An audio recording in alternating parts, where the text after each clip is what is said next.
আজকে তোমাদের জন্য একটা নতুন রেসিপি নিয়ে এসেছি, উত্তপমের রেসিপি। এই দেখো, এটা করতে বেশি জিনিসের দরকার হয় না। তো দেখতেই পাচ্ছ, আমি একটা ডিম নিয়েছি, একটা আলু, টমেটো, পেঁয়াজ নিয়েছি।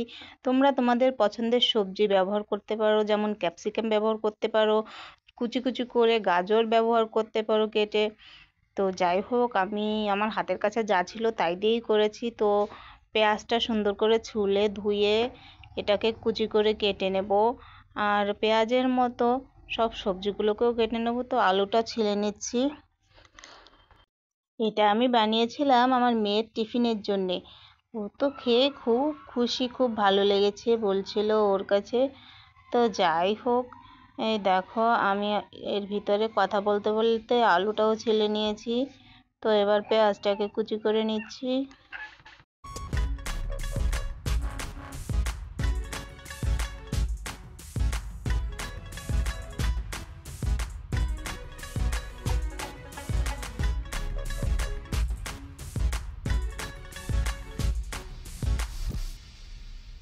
চলো, পেঁয়াজটা কুচি করা হয়ে গেছে। তো আমি টমেটোটা দেখছি এটা খারাপ হয়ে যাচ্ছে, তো এই জন্য এই টমেটোটাই নিয়েছি, যাতে আমার টমেটোটা ফেলানো না যায়। তো যতটুকু খারাপ বেড়েছে অতটুকু ফেলে দিয়েছি, বাকিটা পুরোটাই ভালো। তো বাকিটা আমি কেটে ব্যবহার করছি। যাই হোক, এই দেখো, যতটুকু সম্ভব কুচি কুচি করে কেটে নিচ্ছি।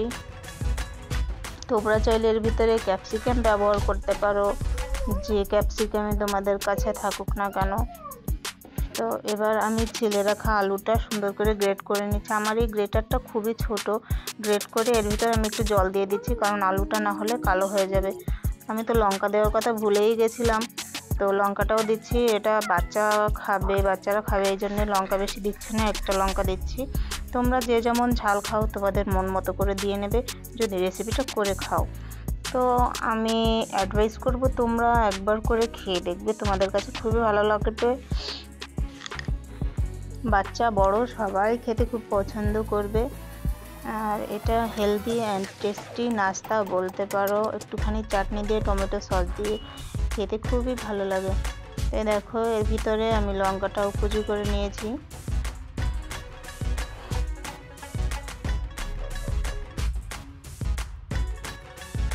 এবার একটা বোল নিয়ে নিচ্ছি, এর ভিতরে কিছুটা সুজি দিয়ে দিচ্ছি, 1/2 কাপ মতো। এটা সকালের নাস্তার জন্য অল্প করে করব, এই জন্য অল্প দিচ্ছি। এর ভিতরে ময়দা দিয়ে দিচ্ছি, ময়দাটা 1/2 কাপ মতো দিচ্ছি।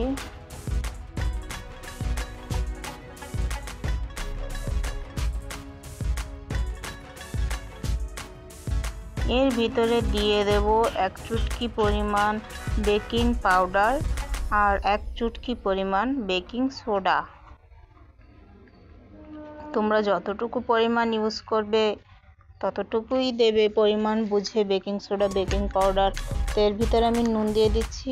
আর যেহেতু আমি বেকিং সোডা পাউডার ইউজ করেছি, এই জন্য হলুদটা সামান্য পরিমাণ দেবো। একটু বেশি হলে কিন্তু লাল হয়ে যাবে, যে তুমি উত্তপমটা বানাবে না, এটা লাল হয়ে যাবে আর ভালো লাগবে না। যাই হোক, আমি হলুদটা অল্প করে দিয়েছি, দেখতেই পাচ্ছ। যেমন বেকিং সোডা পাউডার 1 চুটকি ভর দিয়েছি, সেরকম হলুদটাও দিয়েছি।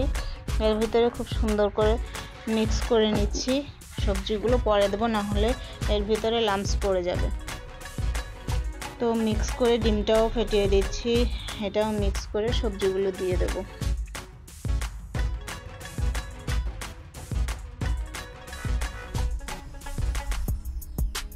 সবজিগুলো দিয়ে কিন্তু খুব ভালোভাবে মেশাতে হবে।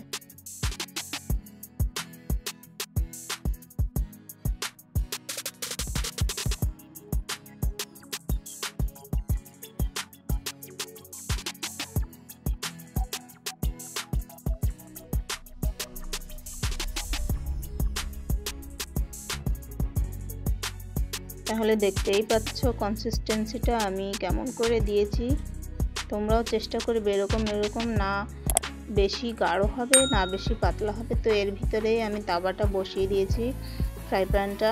এর ভিতরে তেল দিয়ে দিচ্ছি। আমি মাস্টার্ড অয়েলে করছি, তোমরা চাইলে সাদা তেলেও করতে পারো। আর যদি ঘি দিয়ে করো তাহলে তো আর বলাই বাহুল্য, খুব সুন্দর টেস্ট আসবে খেতে।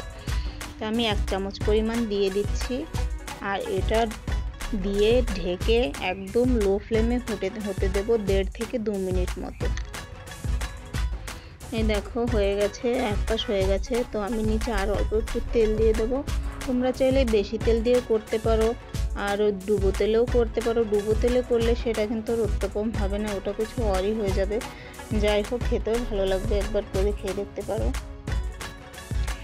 তো আমি এভাবে ঢেকে ঢেকে এপিট ওপিট করে ভেজে নিয়েছি।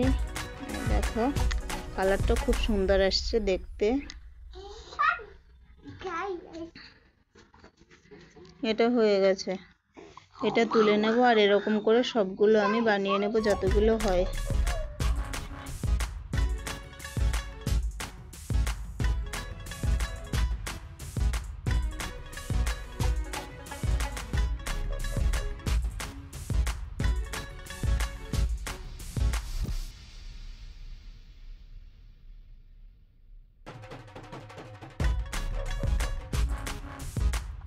দেখতেই পাচ্ছ আরেকটা বসিয়ে দিয়েছি। তো এটা আমি ছিঁড়ে দেখাচ্ছি কেমন হয়েছে। এই দেখো খুব সুন্দর, একদম সফট হয়েছে, ভিতরটাও খুব সুন্দর পেকে গেছে, আর সাইডটা খুব ক্রিস্পি হয়েছে, ভিতরটা নরম। তো এটা আমি এভাবে রেখে দিয়েছি, ওটার সাথে সাথেই মেয়ে খেয়ে নিয়েছে। তো আমি এর ভিতরে আরও দুটো করে নিয়েছি। এই দেখো খুব সুন্দর হয়েছে, এর সাথে একটু টক ঝাল যাই হোক একটুখানি চাটনি নিয়ে নেবে, খুব সুন্দর লাগবে। তো কেমন হয়েছে আমাকে অবশ্যই কিন্তু জানাবে। হ্যাঁ, ভালো থেকো, বাই।